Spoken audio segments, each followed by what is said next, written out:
এর আগে পরে ইতিপূর্বে আমরা ভারতবর্ষের ইতিহাস দেখেছি দলিত হওয়ার জন্য পিটিয়ে মেরে দিয়েছে।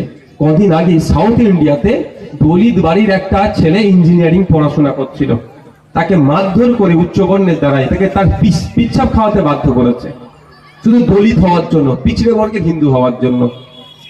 ঘটনা ঘটেছে আদিবাসী হওয়ার জন্য পিটিয়ে মেরে দিয়েছে উচ্চবর্ণরা, মুসলমান হওয়ার জন্য মিথ্যা অপবাদে গোবংশ খেয়েছে, এইভাবে পিটিয়ে মেরে দিয়েছে। কিন্তু ভারতবর্ষের ইতিহাসে রেকর্ড ছিল না যে হিন্দু হওয়ার জন্য জঙ্গি এসে তাকে গুলি করে মেরেছে। এখানে প্রথম। এর আগে অনেক প্রধানমন্ত্রী ছিল, বিজেপির প্রধানমন্ত্রী ছিল অটল বিহারী বাজপেয়ীজি, তার আমলেও কিন্তু হিন্দুকে দেখে জঙ্গিরা গুলি করে মারেনি, অর্থাৎ তাদের সাহস পায়নি। তাহলে যে নিজেকে হিন্দু হৃদয় সম্রাট বলে প্রতিষ্ঠিত করতে চায়, যে বিজেপি হিন্দুদেরকে রক্ষা করব বলে ক্ষমতায় আসলো, যে বিজেপি হিন্দুদের কাছ থেকে ভোট এই জন্যই চাইল যে তারা হিন্দুদেরকে রক্ষা করবে, সেই বিজেপির আমলে 26 জন হিন্দুকে দেখে দেখে খুন করলো। এই বিজেপির তো এতদিন দল থেকে পদত্যাগ করা দরকার প্রধানমন্ত্রীর, এবং দেশ পরিচালনার দায়িত্ব ছেড়ে দেওয়া দরকার। এই প্রশ্নটা করবেন না? আমার হিন্দু ভাইদেরকে দিয়ে বলাবে, বিজেপি যারা নেতা আছে তাদের কাছ থেকে উত্তর চাইবেন। এই কংগ্রেস তো এতদিন বলেনি যে পার্টিকুলার কোন ধর্মের মানুষকে রক্ষা করব, তার আমলে এই ধরনের ঘটনা ঘটেনি। তোমরা বলেছো হিন্দুদের রক্ষা করব, হিন্দু বিপদে আছে বলেছিলে, কিন্তু ইতিপূর্বে এত বিপদে থাকেনি দেশ স্বাধীন হওয়ার পর থেকে যতটা বিপদে মোদির আমলে আছে, এখনকার বিজেপির আমলে আছে।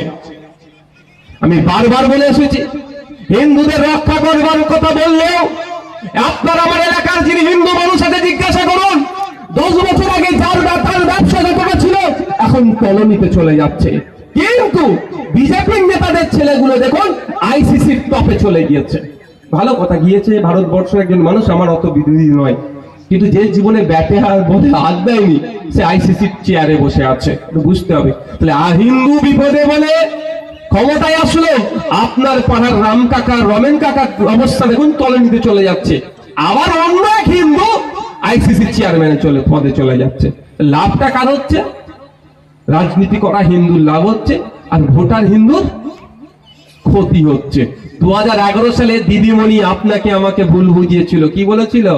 যে ক্ষমতায় নিয়ে আসো, মুসলমান বিপদে আছে, মুসলমানের শিক্ষা, স্বাস্থ্য, কর্মসংস্থান, সাচার কমিটির যে সুপারিশ, ওয়াকাফ যে সম্পত্তি বেহাত হয়েছে সব উদ্ধার করে দেবো বলেনি ভাই?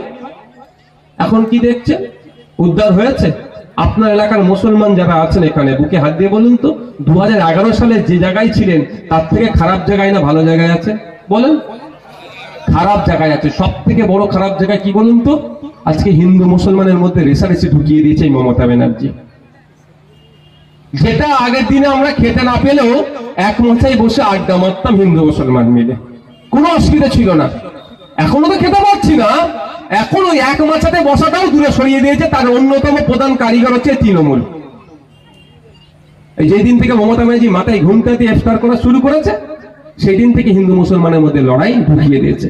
তাই আপনার ইচ্ছা হলে আপনি মুখ্যমন্ত্রী আসুন না, হিসাব না পড়ে আসলে কি আপনাকে আমরা ঢুকতে দেবো না? ভাই দেবেন নাকি? একজন হিন্দু ধর্মের মানুষ যদি কপালে তিলক কেটে এসে এখানে বসে, আমি তাকে বারণ করবো? তার ধর্মীয় পরিচয়। আমার একটা হিন্দু মা যদি এসে সিঁদুর পরে এখানে বসে, তাকে বারণ করবো? ঠিক একইভাবে একটা আমার মা যদি এখানে বোরখা পরে এসে বসে, তাকে বারণ করবো? কেউ করা যায় না, কারণ তার ধর্মীয় পরিচয়।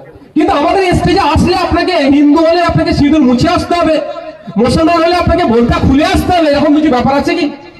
এটা করাই মানে জানবেন ধর্ম, এটা ধান্দাবাজি কিছু চলছে, কিছু ধান্দাবাজি চলছে। তো হিন্দু মুসলমানের মধ্যে বিভেদেরা বেশি ঢুকিয়ে দিয়েছে। তা বন্ধুগণ, বিজেপিকে প্রশ্ন করতে হবে যে তোমার আমলে দেখে দেখে 26টা হিন্দুকে কিভাবে খুন করলো, এর জবাব তো তোমাকেই দিতে হবে।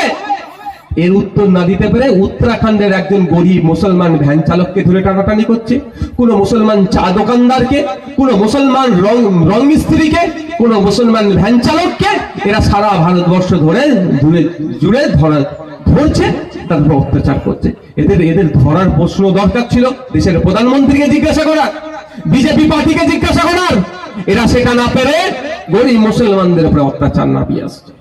যতদিন যাবে এটা এরা করবে কারণ ব্যর্থতা ঢাকার জন্য। এরা বলেছিল 2 বছরে 2 কোটি চাকরি দেবো বিজেপি, 2 কোটি চাকরি তো দূরের কথা, 2 লক্ষ চাকরি দিতে পারেনি। সব কটা প্রতিশ্রুতিরা ব্যর্থ হয়েছে। এরা যে কথা বলেছিল সবটাই ফেল হয়েছে। এই ফেলের হাত থেকে বাঁচতে গেলে কি করতে হবে? হিন্দু মুসলমানের লড়াই লাগিয়ে দাও। আমাদের সজাগ সতর্ক থাকতে হবে, আমাদের আওয়াজ তুলতে হবে, দেশের প্রধানমন্ত্রীকে দায়িত্ব নিতে হবে, দেশের স্বরাষ্ট্রমন্ত্রীকে দায়িত্ব নিতে হবে যে আগামী দিনে আমার দেশে এই ধরনের কোনো অরাজকতা হবে না, কোনো সন্ত্রাসবাদী হামলা হবে না। এই দায়িত্ব আপনাদের নিতে হবে এবং পাকিস্তানকে বলিষ্ঠ কণ্ঠে উত্তর দিতে হবে যে আগামী দিনে আপনার দেশ থেকে কেউ এসে আমাদের দেশে ঢুকে নোংরামি করবে, তাহলে কিন্তু আমরা আর ছেড়ে কথা বলবো না। এটা আমার দেশের প্রধানমন্ত্রীকে পাকিস্তানের প্রধানমন্ত্রীকে বলতে হবে। এটা বলতে পারে না, এরা বিরিয়ানি খেতে চলে যেতে পারে। দেখছেন না বিরিয়ানি খেতে চলে যাচ্ছে, মাঝরাতে চলে গিয়েছিল পাকিস্তানে। দ্বিতীয় যেটা হচ্ছে